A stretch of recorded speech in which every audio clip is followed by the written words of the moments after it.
जोंनि मानगोनां दावराव देख्रेबसार माने गोहो आरो पावारा बे बिटिसि काउन्सिलावनो दंजोबो। बे ट्राइबेल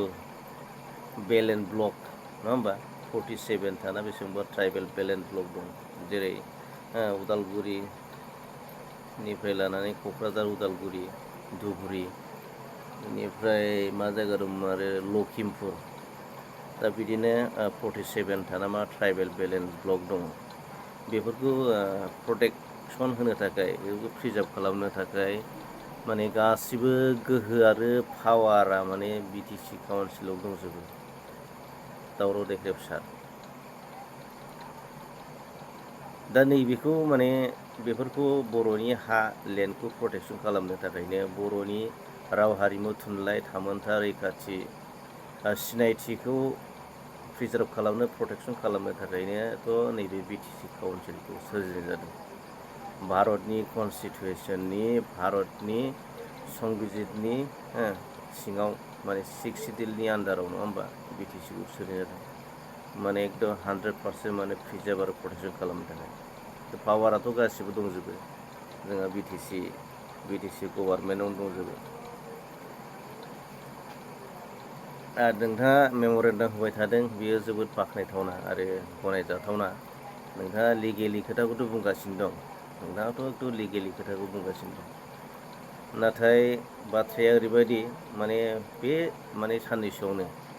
बे जेनेबा फरायसा आफादफोरखौ लानानै सावरायनानै माने जेसेबां माने हारिमायारि आफाद दं फरायसा आफादफोर दं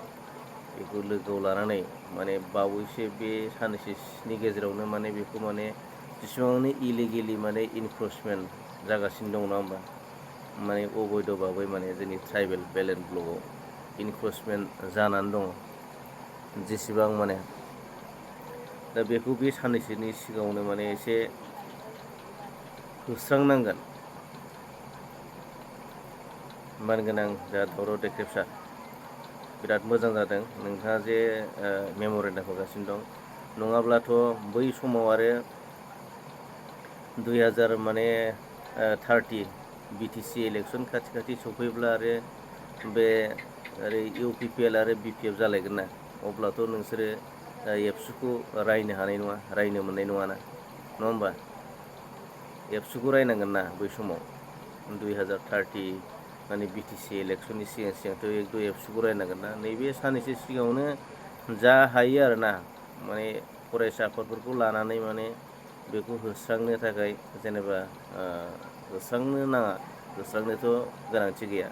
माने धरना होनाया मोजां आरो नङा होमबा धरना होनाया मोजां। दा बिथाङा दा बेबायदिखौनो लुबैदों जा मानगोनां दावराव देख्रेबसार बिथाङा दा बेखौनो लुबैदों माने गासैबो माहारियारि आफादफोरा माने खौसे जानांगौ नङा होमबा खौसे जानानै जाहाथे बे जेसेबां माने जोंनि बर'नि हायाव जायफोर माने नन प्रटेक्टेड माने नन ट्राइबेल नङा होमबा प्रटेक्टेड क्लास बिसोरो इनक्रचमेन्ट जागासिनो दं दा गोबां जाबाय दा बिसोरखौ दा बेनो बिथांनि मेन गुबै थांखिया उद्देश्यआ दा बे साननैसोनि गेजेराव जानांगौ दा आरो पावाराथ' आखायावनो दंखायो नोंथांमोननि आखायावनो दंखायो दावराव देख्रेब मानगोनां सार बिथांनि आखायावनो दं पावारा गासिबो दा बिथांमोना हायो सरकाराव थानाय हिसाबै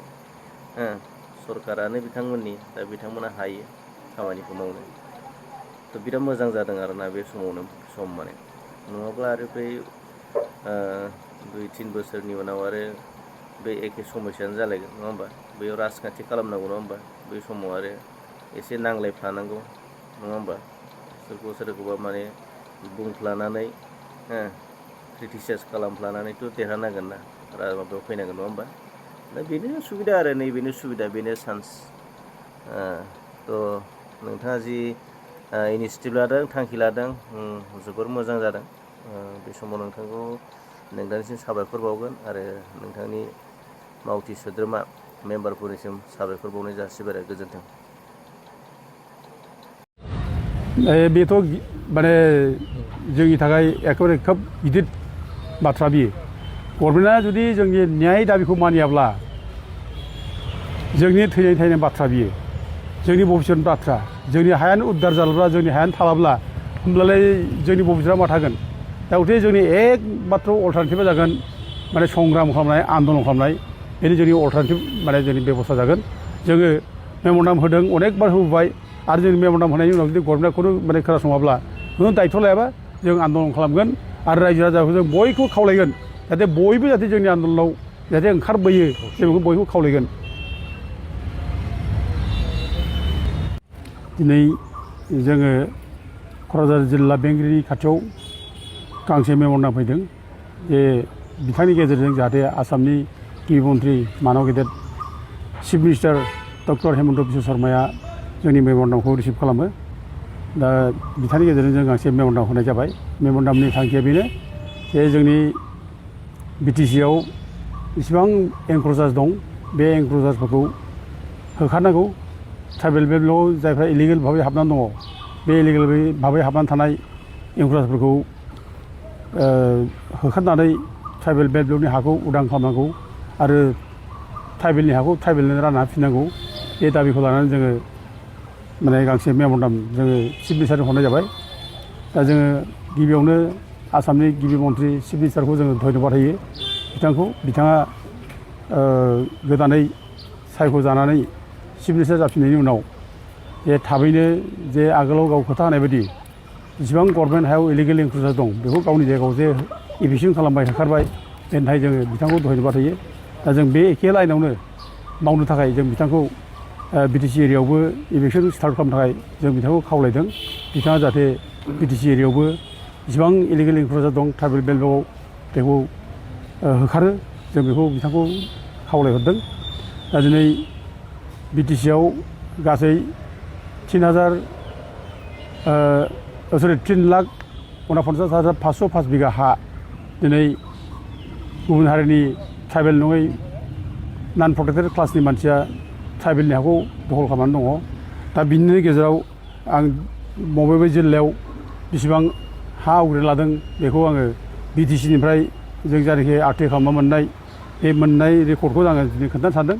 बेखौ जोङो 2007आव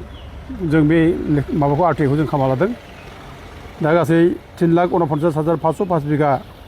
हानि गेजेराव गासै डिस्ट्रिक्ट वाइजै 1,30,200 माने 69 बिगा क'क्राझाराव जादों एनक्ल'जार आरो लोगोसे 66,987 बिगास इन चिरां बेयाव एनक्ल'जमेन्ट जादों आरो 16,534 बिगास उदालगुरियाव जादों